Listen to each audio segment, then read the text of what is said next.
big aloha. This is the creators. I'm Cindy Palos here, and I love joining with my co-host Beth Ann Hilton of the B Plan, who is such an amazing supporter of musicians and creative things that we decided to have this time to join together to talk to those people we love who are so talented to kind of explore how the creative process works and what is where the inspiration comes and how it turns out. It to me, it's a fascinating journey. And I've done many projects myself, and it seems like no two projects are the same. It's like each child you have is different. So each album you put out is different too. And I was so glad that Beth invited me today to talk with Samir Bodhi. And I'm going to allow you to do a little explanation and introduction about his fascinating journey while we look at his webpage. Aloha, Cindy. How are you? It's great to be Wonderful. here. It's a beautiful Saturday. And as you said, we have Samir Bodhi with us. And let me just tell you a little bit about this wonderful person and musician. He is a resident of Southern California for several decades now, born in India. He's a musical visionary and also a tenured professor. His name is actually Samir Chatterjee, but his artistic name, Samir Bodhi, in the music world. He applies his talents as a composer, producer, guitarist, recording engineer, and works with a multitude of different projects involving legendary Indian musicians, including his wife, Madhumita Chatterjee. And she is a renowned Bollywood singer. I hope that maybe we can learn a little bit more about her today. His current album is called Stairway to Nirvana. It's quite beautiful. It's 5 tracks, varying in length, but very, very nice for relaxation or meditation. And it takes you through kind of a journey of awakening, track by track. And they're all very aptly named. So I can show you a little bit about that. And you see on the website the beautiful colors. And Samir traveled to India pre-pandemic to record this album. Of course, we didn't know what was coming, but it was just in time. He recorded with a lot of very talented people in Bollywood and brought it back and finished it here, and was inspired by, a lot of the negative rhetoric that was happening around the world at that time. And so he really wanted to give something back to us through his own music. And this is, an album that really has his signature on it and his heart in it. So let's welcome Samir. And I want to ask him about some of his work before this album. So welcome, Samir. Can you tell us a little bit more about, your past creative work before this album? Sure. Thank you, Beth, and thank you, Cindy, for inviting me. Yeah, so I, of course, back when I was growing up in India, I learned guitar and I learned with some great masters, and I was primarily a musician. And at a very young age, my master or tutor, whoever used to teach me, he was plugged in with the studio circuits. So he would take me in, and I started doing studio session musicianship, working with some very big names back in India. But I wasn't a creator at that point. And the way I went into creating music was accidental, I would think. So this was now I was in Florida as a graduate student. I was working towards my PhD in computer science. And I met a person who loved Indian music, and my wife and I were performing. So he saw us perform once in a college fest, actually. And then he said, you know what, I have this 4-track Tascam multi-track recording thing that I never use. I'll give it to you. Maybe you will find a use, right? And I was curious. So I said, thank you very much. I'll explore it. And then I started playing with this 4-track equipment back in those days, right? This is all analog cassette tape. And this whole idea that I could layer my wife's voice in multiple tracks, and that got me into some really fascinating ideas, right? And that's probably one of the moments when I would say, from just being a musician and playing my guitar and keyboard, I started creating new stuff. Okay, and it was the instrument or the device that enabled me to do that. And I think, uh, to me, the creative process, which is one of the questions that you have been asking, um, I really think for me, it comes from three different ways, right? One, I would say that nature really inspires me. And I would tell you, my very first entire Bollywood song composition, again, was done while I was a graduate student in Florida. And you might remember there was this Hurricane Andrew, which blew through Central Florida. I was there. And once the hurricane went away, I was looking out and it was still drizzling, but it created beautiful colors and it was a very strange ambience, right? And I got into a mood. I started humming a tune and I started doing the chords and I started writing it. And my wife said, "This sounds really good," right? I said, "Maybe this can become a song," right? Because I've never done a song before. I was just a musician. So nature definitely, I would say, at many times after that, has led to songs which I started writing. And at that point, I wasn't sure if we would get those professionally done. Because we were honestly poor graduate students, right? So we didn't have much of a money to go into a recording studio and all that. But I started doing a lot of it. And then this person who gave me the Tascam 4-track, he met me again later on and he said, "So what did you do with it?" I said, "Look, I have done some basic stuff, basic recording, and I've composed some tunes." And he liked it. And then he introduced me to another person who at that time was trying to introduce Indian spices in America. He was starting a business of Indian spices. And he said, "Can you create a jingle for me?" And I said, "Okay, I'll try," right? So I composed a melody line. I wrote the song, even the lyrics I wrote, and my wife sang, and I did the music with the guitar and keyboard.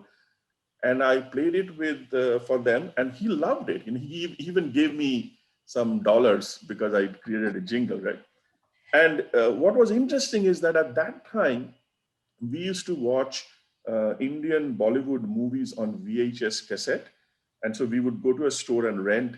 And one day, we brought a movie, and the first thing that happened was my ad.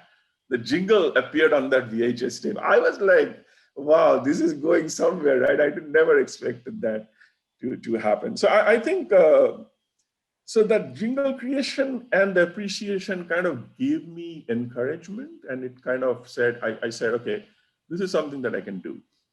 And then later, after my PhD, I got my assistant professorship job at Atlanta, Georgia. And, at that point, music was changing and it was becoming more digital. So of course, I'm a computer guy. That's why it was an easy transition for me. And by that time, I had already composed quite a few songs. And what I always wanted to do was I wanted to keep the Indian melody lines as is, but bring in a lot of Western instrumentations, right? So I'm a guitarist. I used to play jazz and all.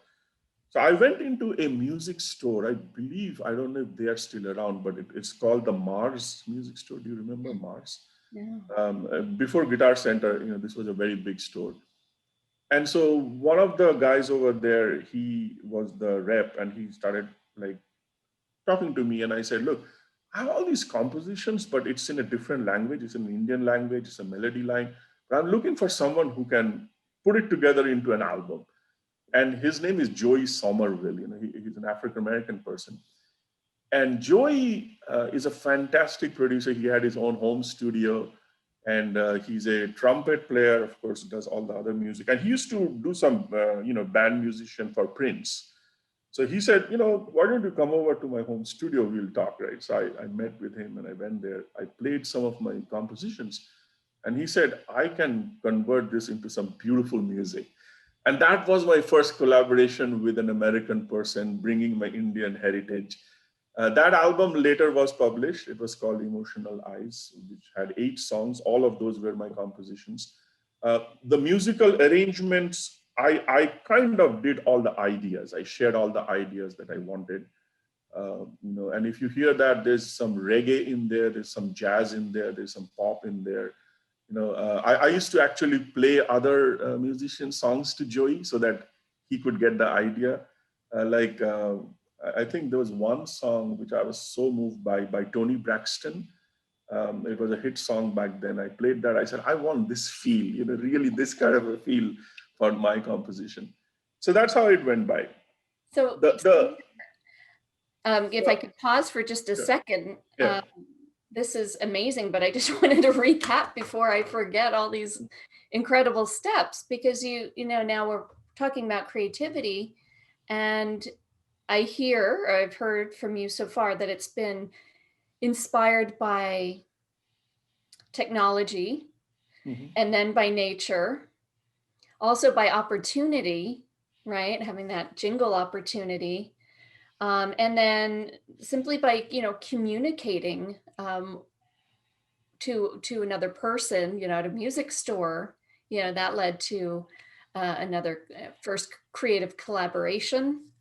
And then again, more of the technology and digital aspect of music that was able to bring this all to life in a maybe easier way. So that's fascinating, because Cindy, as you know, so often we talk about creativity on the show, and we talk about it coming from the emotional place, but these are actually all these outside forces as well that have fed into this journey. Well, if we're talking also about the merging of East and West, as the story really is done beautifully, almost like a movie, I have to say, Samir. It feels like you could make a movie out of it. I don't know if it would be a Bollywood movie, but I think it would be an interesting movie. But there are forces at work when you put yourself out there, and when you start to say yes, doors will open, the universe will support you, and then there's karma as well. Other forces, who knows what other forces from the past or other energies are at work, where number one, I have to say, to create a jingle these days wouldn't be just a little bit of money. Today, to do a jingle would be a lot of money. So you even saying that yes, I want to do a jingle, and you were excited about it with that beginner's mind of like, oh yeah. And then then that come back, and what are the chances of that jingle being at the beginning of this video, this Bollywood, which said to you yes again, because all of a sudden wow, I can do this. So it's amazing how it is not just the mind, and you have a very smart and brilliant mind, Samir. So you're able to take your ideas and put them into a beautiful package, I think. But at the same time, I think you have this ability to, and some people have it, to like take an opportunity and say yes at the right time and follow that path. And it's interesting how you did, and how you were able to meet guitarist who knew Prince. Not a lot of people get that opportunity and go to his house and find it. So there's been amazing opportunities that knocked, and you were just right there at the right time, Samir, and saying yes to them. Yeah, one of maybe my ability is to network very easily with people. I'm not shy, and there have been even big concerts I'm attending when somebody is a famous, legendary singer singing. I would just go to the backstage and meet that person, and then he would be interested with me, and he would share me his number, and we would connect. So I've always had that. But I wanted to, and Cindy pointed this very correctly. It's of course, Beth, that it's nature, technology, and the chance opportunities. But I think in the last 10, 12 years, the second process that is driving me is, what is happening in my surroundings. I'm an immigrant, and I've spent 32 years in this country. This is my home. I've actually spent more time in the US than in India, right? I left India when I was 22 years old. And this is my home. This is my workplace. This is where I belong. And of course, so far the journey has been fantastic, except the last 4 years. I don't want to be political, but the things that have happened with racism, the things that is happening with haves and have-nots, those are strongly affecting me. And I would say uh, this album, Stairway to Nirvana, was driven by two factors. Yeah. One is, until this album, I was mainly producing and composing behind the scenes for my wife, and those were all Bollywood type of songs.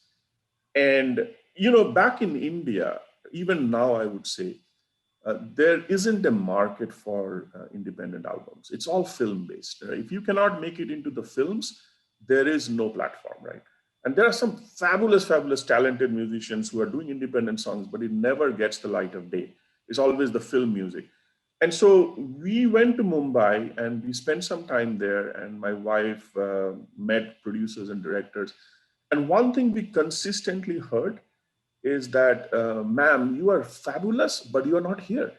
We need you to be physically in Mumbai in order to give you a playback song, right? So that stuck with me. So when we came back, I told my wife, look, we are not going to be there. I'm not going to leave my academic job and everything and just go back. I'm going to be we are in LA, right? So if this is where we are, we need to cross over and start doing something that appeals to the Western audience, to the people here, right? And yet keep my Indian cultural roots and heritage. And that was one driver for Stairway to Nirvana. I went into the world music, new age, ambience genre. But the second was, of course, I was disappointed with the rise of all this racism and hatred that was going on. And I felt, why should skin color just decide whether people like somebody or not? That just doesn't make sense. This has to be one world, and we have to strive for peace. And so that was, and again, another reason why I said, music probably is the only bridge that can bring people together. And I was kind of not sure how much of lyrics I would use in the album, because it's going to be a non-English lyric, and that's why I kept it minimal and went more into the instrumentation. And then I started collaborating with them. So that I think what is happening surrounding in my surrounding is definitely a mover for what I do. But there is one other thing I wanted to share, and I don't know if this is true with other people or not. In terms of creative process, besides doing music, I have been writing, directing musical Broadway style plays for my South Asian community here. And there's a very big event that happens in October where I have staged those musical Broadway style shows, attended by somewhere between 600 to 1,000 people, and they just loved it.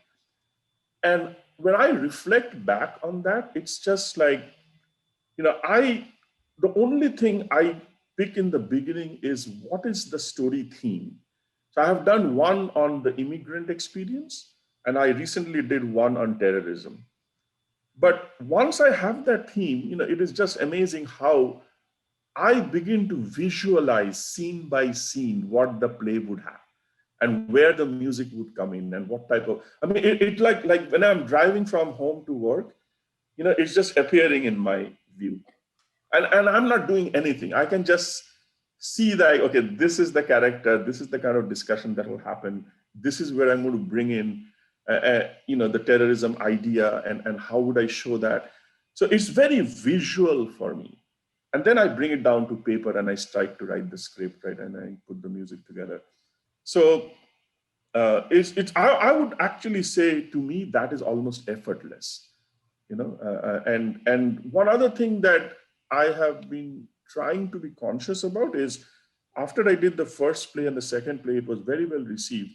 There's one person, a friend of mine, who came to me and he said, Samir, what you have done on stage today is not only high quality entertainment, but it is very creative. It is very visual, and we love the whole experience, right? And he also said that, I think you provide value for the buck. And so that what value kept with me. I always constantly think about, if I'm doing something, where is the value? What value am I bringing to the audience, right? And I can do something very creative, but if there's absolutely no value, then I will not go that route.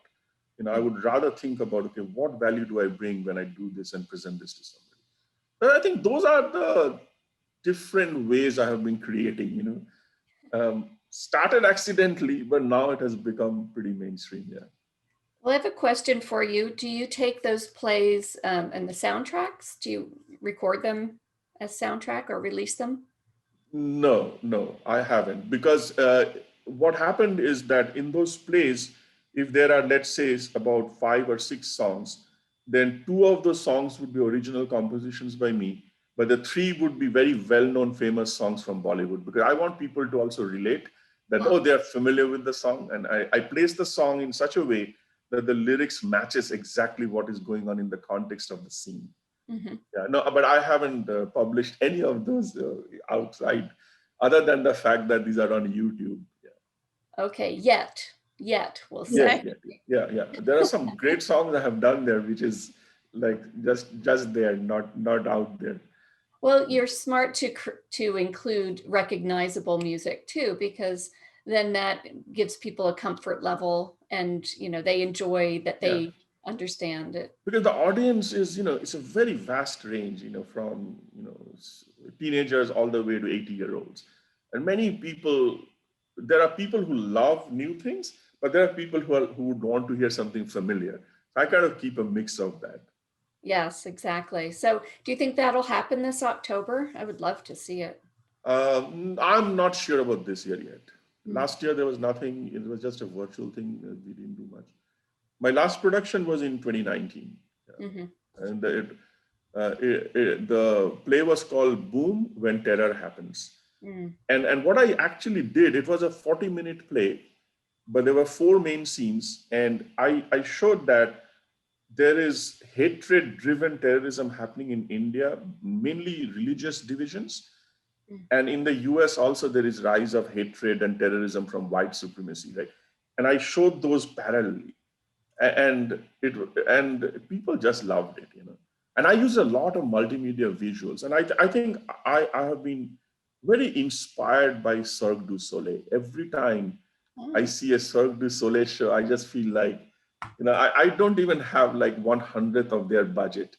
But with the small budget, what I have done to my community people here, they just appreciate it. That's fantastic. And these are on YouTube. Where could people see? Yeah. I'll send you some of the links. Yeah.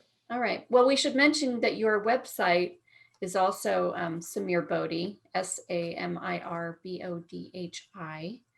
And I wanted to show off your CD a little bit. This is beautiful. And I love this because it says it all kind of right there on the cover. And you have a little symbolism in here.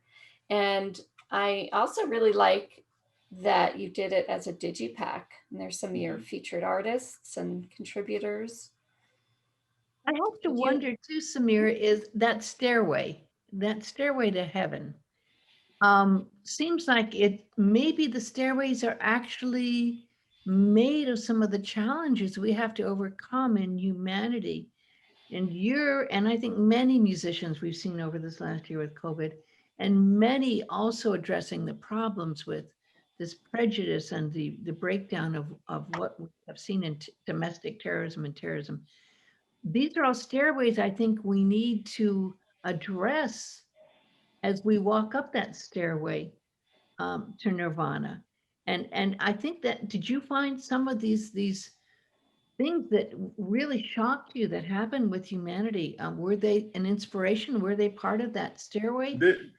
They definitely were. The incident in Virginia where somebody drove through a crowd and killed one 19-year-old woman. I actually showed that clip in my play. It was like put into the play where a family was watching TV and it suddenly comes up. So yeah, I mean, there have been all those incidents, and I feel like, I know that change is very hard and it's not going to happen overnight, but we have to take steps and baby steps. And that's what I feel like the stairway is, right? We will reach nirvana at some point, but there's a lot of steps to go through. And I created 5 tracks in the album, which is kind of sequential. The first one is Tranquility, and the reason I called it that is because I felt like the world needs calmness. There's too much of anger and hatred and all that, right? So we have to have tranquility. And then I went into the second track, which is called Om, which it's a sacred symbol, it's a sacred sound. And I was fascinated when I was trying to do a little bit of research to figure out or find out that some people even say that this equates to the cosmic sound that was created when the Big Bang happened. So at the beginning of the creation of the universe, if there was a sound, that would be like Om. And Om is very common in Indian culture because at any major event in India, whether it's a wedding, whether it's a religious ceremony, Om would be chanted by the priest. So I had that.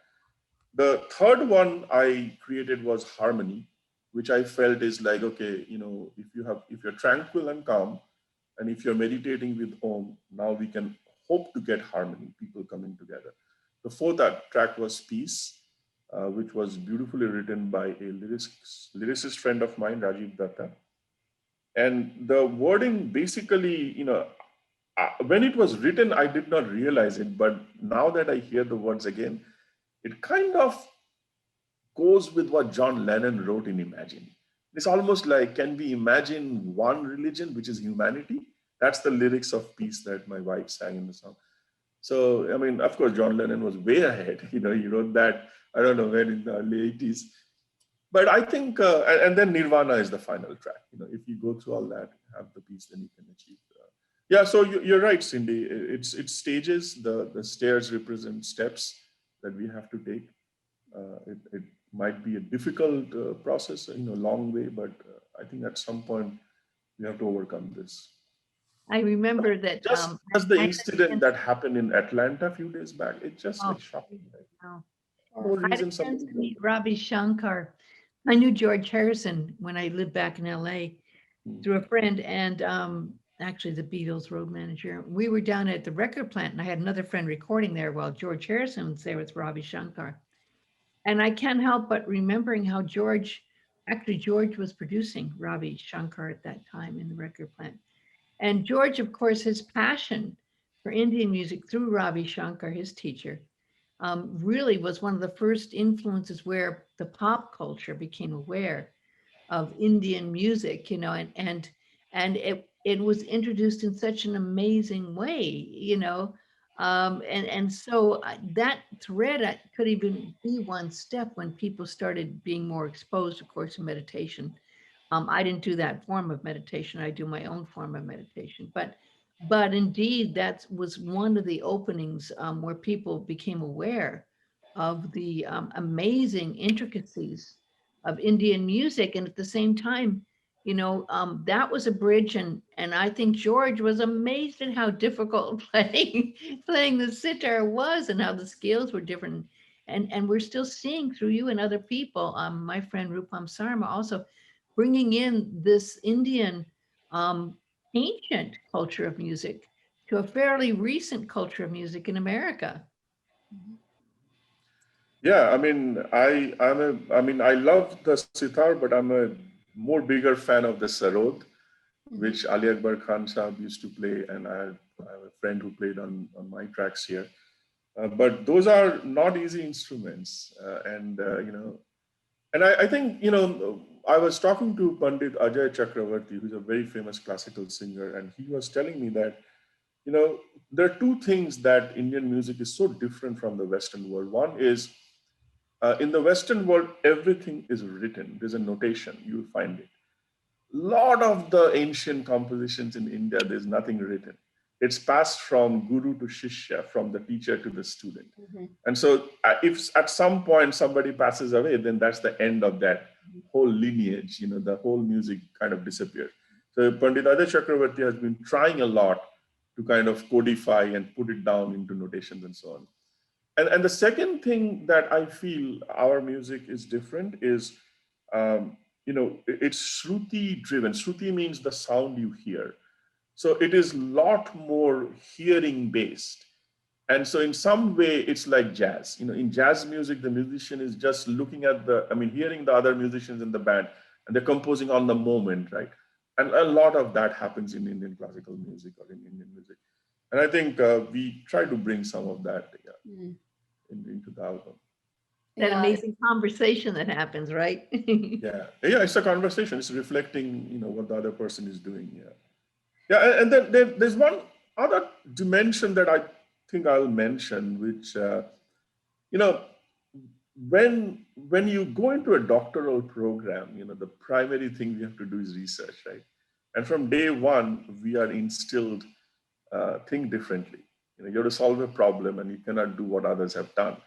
And I think my academic training that has also played quite a big role in the way I approach music creation and music composition. Like really trying to think through what could be new and what could be different. And that's what I was, this album, and I have a lot of collaborators, right? So I had lots of Zoom meetings with them. They're all back in Mumbai in India. And I was saying, this is what I want. This is how we have to make it different. So it took some education on my aspect and also bring them up to my thinking as to what I wanted. And they, of course, did some hard work and delivered that. So I think, being a researcher and trying to do research and publish your papers, going through this whole process, that has kind of instilled in me a way to think about things, and I often get a question from some of my students, like, so what's the difference between a master's student and a PhD student? And I say that when you're a PhD student, you look at a problem differently. Whereas a master's student would see a problem and go on one route. But if you're a PhD student, you might say, I have 3-4 different ways I can go about doing this. That is that subtle difference that one has to kind of develop over the years, and you become good at it as you go forward. Yeah. That's fascinating, Samir. I always learn so much in these interviews, Cindy, but today I really learned a lot about you that I didn't know, Samir, and I can see why you're such a wonderful professor too. You just have such a great heart and a great way of explaining things. So I think that I would really encourage people to go right to your website for this, because I know that you have links there that they can go out to any of your platforms directly and find the music or go to your YouTube or whatever. So just going to samirbodhi.com will get you where you need to be as step one. It's been really a wonderful and enlightening conversation, and I love your approach. It's very interesting how, the steps of your creative process, including some of the things I love, nature, and also your way of being in that state of mind that develops this creation has been beautiful to follow. And I can't help but think that more and more work is going to be coming from you. I see this amazing future of you also developing these plays, maybe into movies or something that's going to even take it further. So I really have to bow in gratitude. We're out of time, but I could go on talking for a long time because, and I know your CD, your album, Stairway to Nirvana, will be part of that conversation that will continue. All right. Thank you very much. I really appreciate being with both of you today. Thanks. Namaste. Namaste. Thank you. Thank you. Thank you, And Cindy. aloha.